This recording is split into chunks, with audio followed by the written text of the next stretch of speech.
Eu fico imaginando como foi aquela noite em que Jesus foi na celebração da sua última Páscoa, terceira Páscoa do seu ministério. Já havia acontecido a primeira, a segunda e o terceiro, os 3 anos que ele estava ensinando a outras pessoas.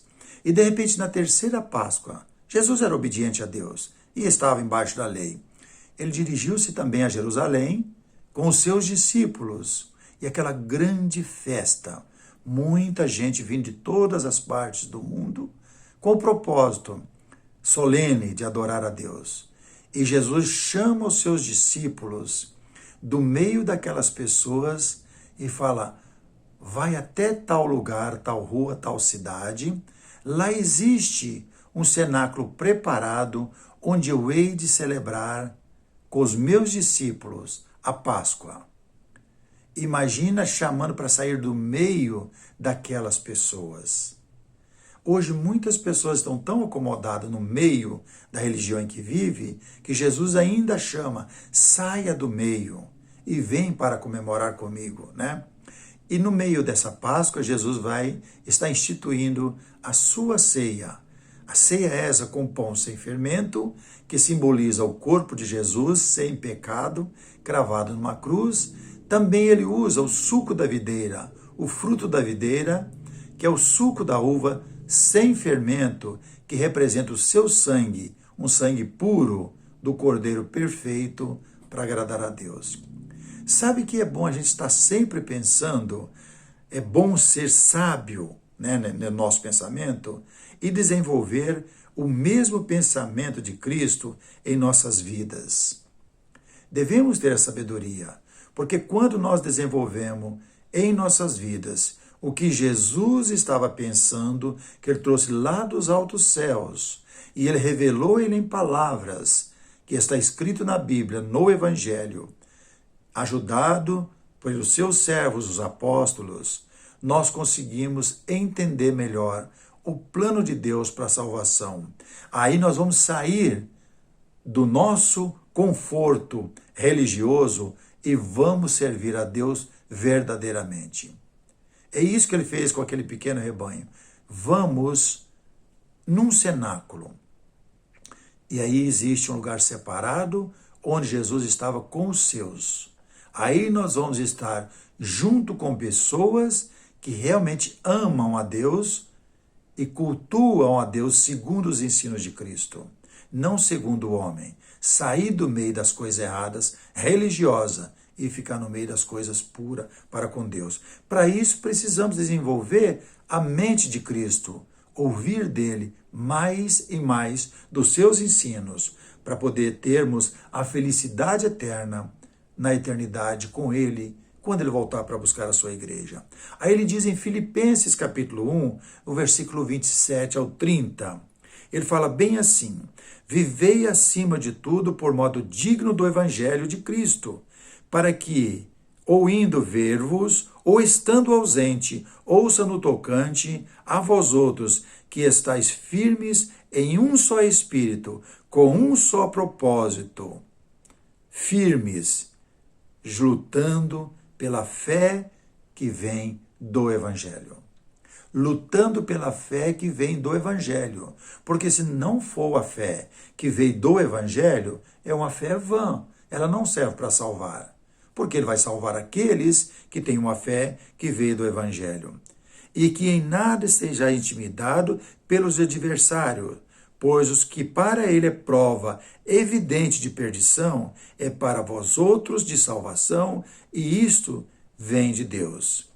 Porque vos foi concedida a graça de padecerdes por Cristo, e não somente de crerdes nele, pois tende o mesmo combate que vistes em mim, e ainda agora ouves o que é meu. Então, às vezes temos que pagar um preço para deixar de lado aquilo que não serve e ficar perto de Cristo. Também no mesmo livro, na carta aos Efésios, no capítulo 2, a partir do versículo 5, nós podemos observar essa palavra que ele diz, tem o mesmo sentimento ou tem a mesma mente de Cristo, porque assim vai ajudar você a entender melhor. Olha o que ele diz no versículo 5. Tende em vós o mesmo sentimento que houve também em Cristo Jesus. De onde foi que Cristo veio? Cristo veio de junto do Pai. Tudo que Jesus fez aqui na terra e ensinou é o plano de Deus para salvar o homem. Por isso não podemos desprezar. Por isso precisamos ter a mente de Cristo, ser igual a Cristo no modo de pensar e de praticar as coisas. Por isso ele disse aqui, o mesmo sentimento ou a mesma mente de Cristo, para que possa chegar um dia na eternidade ao lado de Deus. Mas ele ainda fala, pois ele, subsistindo em forma de Deus, não julgou com usurpação o ser igual a Deus. Antes a si mesmo se esvaziou, assumindo a forma de servo, tornando-se em semelhança de homens, reconhecido em figura humana, a si mesmo se humilhou, tornando-se obediente até a morte, e morte de cruz. Pelo que também Deus o exaltou sobremaneira, e lhe deu nome que está acima de todo nome, para que o nome de Jesus se dobre todo o joelho, nos céus, na terra e debaixo da terra, e toda a língua confessa que Jesus Cristo é o Senhor, para a glória de Deus Pai. Então, tudo isso, desenvolver a mente de Cristo para quê? Para que a gente possa, desde já, ser servos verdadeiros e verdadeiros filhos de Deus, que vai cultuar a Deus desde já, em espírito e em verdade. E ser sábio para confessar Jesus hoje como Senhor e não ter que confessar naquele dia da ressurreição para ser condenado. Precisamos usar de sabedoria, porque a eternidade ela está na nossa frente, seja ela com Deus ou seja ela sem Deus. Precisamos ter sabedoria para poder caminhar junto com Ele.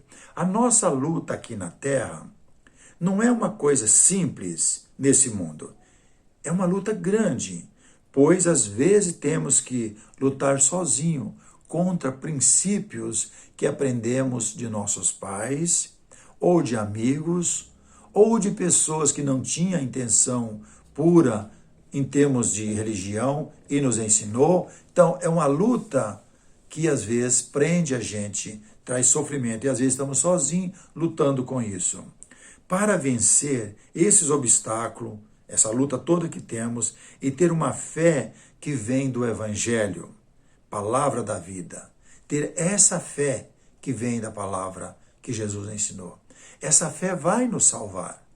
Outras não vão salvar. Devemos ser luz no mundo de trevas. Como ser luz em um mundo que as pessoas estão decepcionadas com as religiões, onde as pessoas não estão procurando servir a Deus como deve? Como ser luz? A luz do Evangelho que nos ajuda. Quando passamos a conhecer a mente de Cristo, o que ele pensava quando ele saiu lá dos céus, o pensamento do Pai, e chegou até a terra, o que é que Cristo ensinou? Porque uma vez que ele trouxe esse pensamento, ele revelou ele para todos quantos amam e querem morar com ele. Interessante observar isso. No mesmo livro, no capítulo 2, no versículo 12 de Filipenses, ele menciona assim: assim, pois, amados meus, como sempre obedecestes, não só na minha presença, porém muito mais agora na minha ausência, desenvolvei a vossa salvação com temor e tremor, porque Deus é quem efetua em vós tanto querer como realizar, segundo a sua boa vontade. Fazei tudo sem murmuração nem contendas, para que vos torneis irrepreensíveis e sinceros filhos de Deus, inculpáveis no meio de uma geração pervertida e corrupta, da qual resplandeceis como luzeiros no mundo, preservando a palavra da vida, para que no dia de Cristo eu me glorie de que não corri em vão, nem me esforcei inutilmente. O apóstolo Paulo expressa aqui essa sabedoria que ele tem, mas ele mostra que cada pessoa tem a sua responsabilidade de desenvolver a salvação. baseada no Evangelho. É o Evangelho que nos dá direção, nos capacita e nos dá sabedoria, porque a sabedoria veio do Pai eterno. Deus Todo-Poderoso, lá no seu trono, ele viu o momento certo, a hora certa, ele enviou o seu Filho, nascido de mulher, nascido de Maria, um ser gerado pelo Espírito Santo, e ele se fez carne, habitou entre nós, se tornou menor do que os homens, para que possa mostrar para todos que ele sabe o que é o sofrimento dessa vida. E ele foi o Cordeiro perfeito que Deus criou para que pudesse pagar o preço que Deus queria. Porque sangue de animais nunca pagou, nunca removeu pecados. Mas o sangue de Cristo, ele é perfeito. Por isso ele faz isso. Desenvolvei a vossa mente conforme os meus ensinos. Isso se chama conversão. Quando a pessoa fala que é convertida a Cristo, é porque ela foi baseada, ensinada, equipada nos ensinos de Cristo. Então ela se converteu ao verdadeiro, ao único, para ser um ser espiritual e deixar de ser um ser carnal. Com esse propósito que Jesus fez, chamando para fora, nós temos que ter essa atitude de sair do nosso conforto e procurar aprender quem é Cristo. E uma vez que aprendemos quem é Cristo, vamos achar outras pessoas que também aprendeu. E aí nós vamos poder celebrar a Santa Ceia, como ele fez naquela noite, chamando seus discípulos, na última Páscoa, e no meio ele celebrou a sua primeira ceia com pão sem fermento e o suco da videira. Nós podemos achar outras pessoas que praticam a mesma coisa e vamos estar com eles também, lembrando, saímos da confusão religiosa e viemos para a luz do Evangelho. E aí porque nós temos a mente de Cristo, o que ele tem ensinado. Ainda nesse próprio livro, podemos observar no capítulo 3, a partir do versículo 17, que ele tenta ajudar um pouco mais, os leitores, os ouvintes estão nos ajudando hoje, nessa noite, que existe muitas pessoas que querem imitar aqueles que praticam coisa errada, têm práticas de religiões erradas, querem imitar, acha bonito. A religião não é para achar bonita, é para ser vivida. Por isso o apóstolo Paulo menciona isso, até ajudando a mim e você. Devemos achar pessoas espirituais, não pessoas fanáticas, pessoas espirituais que desenvolveu na sua vida a capacidade de entender o Evangelho, que é simples para entender, de praticar o Evangelho, porque é simples praticar. Na verdade, muitas doutrinas erradas faz do homem um escravo, e essa pessoa acaba sendo escravo daquele grupo onde ele está, no meio deles, fazendo coisas muito mais difíceis, achando que está servindo a Deus. Mas, na verdade, o Evangelho é muito simples. O que Jesus ensinou é simples. Por isso ele diz lá em Mateus 11, vinde a mim todos que estáis cansados e sobrecarregados, e eu vos aliviarei. Aprendei de mim, porque sou humilde e manso de coração, e acharei descanso para a vossa alma, porque o meu fardo é leve e é suave. Mateus 11, a partir do versículo 28, podemos observar isso. E aqui, no capítulo 3 da carta aos Filipenses, nós podemos observar no versículo 17, irmãos, sede imitadores meus e observai os que andam segundo o modelo que tendes em nós.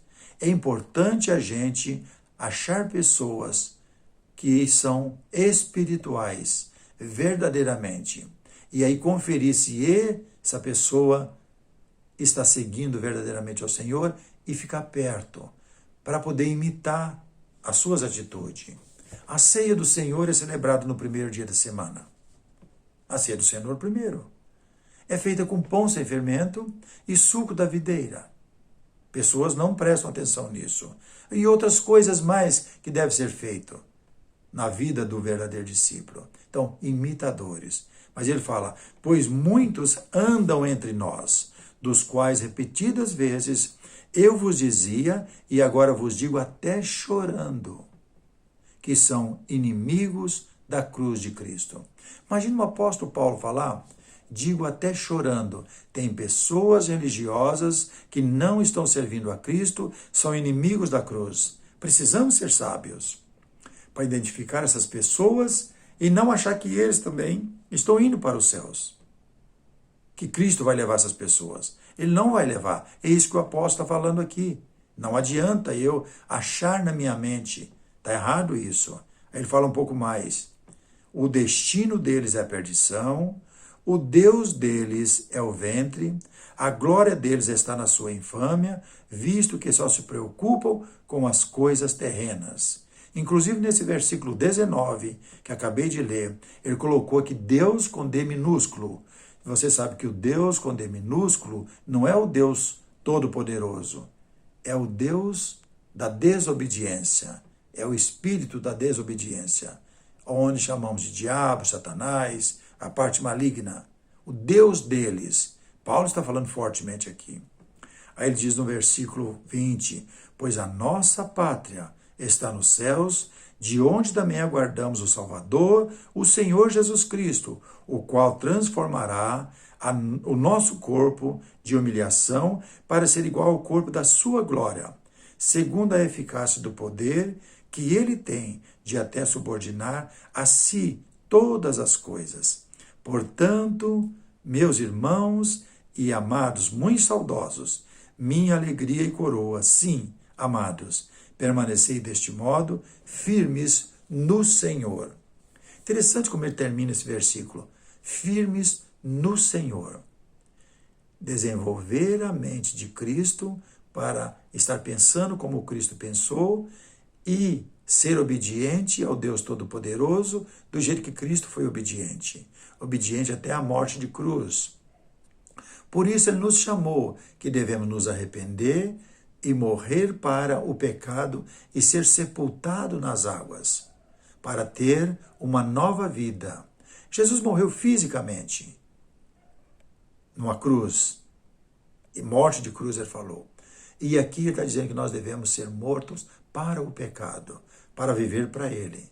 E não adianta a gente enganar a gente mesmo ou achar que somos sábios o suficiente e que vamos morar com Deus na eternidade do jeito que nós somos. Deus não veio salvar pessoas boazinhas. Por mais bom que eu seja ou você seja, Deus não vai nos salvar pela nossa bondade. Ele vai nos salvar se formos convertidos a Cristo e praticar os ensinos que Jesus deixou através do Evangelho, para ser verdadeiro filho de Deus. Esse ele vai buscar. E devemos ser assim. Por que ser assim? Porque são esses que o Pai procura para ser os seus adoradores, aqueles que o adorem em espírito e em verdade. Isso eu desejo para você, desejo que eu continue fazendo isso e que você possa ajudar a outras pessoas. Você já é inscrito no canal? Se já é inscrito, continue ajudando o Senhor Deus na mensagem espalhando para outras pessoas. Se você é um visitante do canal, muito obrigado, Deus abençoe. Mas vamos usar o nosso tempo para sermos mensageiros do Senhor. Eu tenho gravado essas pequenas aulas, pequenos dizer da Bíblia, para ajudar você, para que você possa ajudar a outros. Não fique preocupado, ajude outras pessoas a serem pessoas espirituais. No mundo carnal, onde as pessoas não estão preocupadas em servir a Deus, mas estão preocupadas em servir o seu próprio ventre, são inimigos da cruz. Que Deus nos abençoe.